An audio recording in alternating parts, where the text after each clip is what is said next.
இன்றைய கர்த்தருடைய வார்த்தையின் வெளிப்பாட்டை கவனிக்கலாம். ஏசாயா 60:1.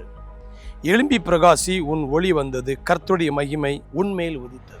ஆண்டவர் நமக்கென்று சர்ப்ரைஸ் உயர்வுகளை, ஆசீர்வாதத்தை வைத்திருக்கிறார். தூசியிலே, குப்பையிலே உட்கார்ந்து கொண்டிருக்கிற ஒரு மனிதனுக்கு எதிராய் எழும்பி பிரகாசி, உன் ஒளி வந்தது, உன்னுடைய நேரம் வந்தது, உன்னுடைய வாய்ப்பு வந்தது, நீ எதிர்பார்த்து கொண்டிருந்த உயர்வு வருகிறது.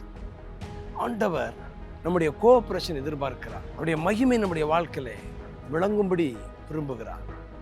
நாம் அவருடைய வார்த்தைக்கு கீழ்ப்படிந்து எழும்பி தேவனுடைய திட்டத்தை செய்யும் பொழுது நம் மூலமாக அடுத்த வசனம், இருள் பூமியும் காரிருள் ஜனத்தையும் மூடும், ஆனாலும் உண்மையில் கர்த்தர் உதிப்பாடைய மகிமை உண்மையில்.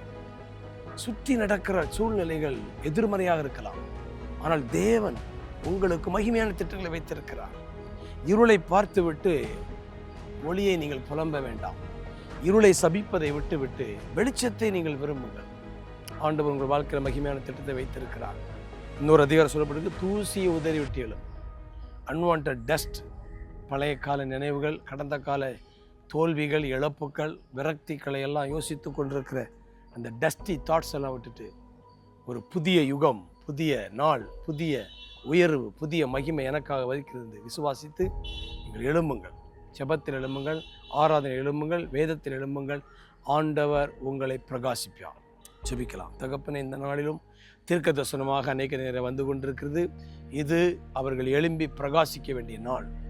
இதை ஒரு வாய்ப்பாக பயன்படுத்தி கொண்டு தேவனுடைய மகிமையை வழங்கும்படியாக வாழ கிருபை கொடுங்க. அவர்கள் வாழ்க்கையில மகிமையான வெளிப்படுவதாக ஆசீர்வதிக்கிறேன். இயேசுவின் மூலம்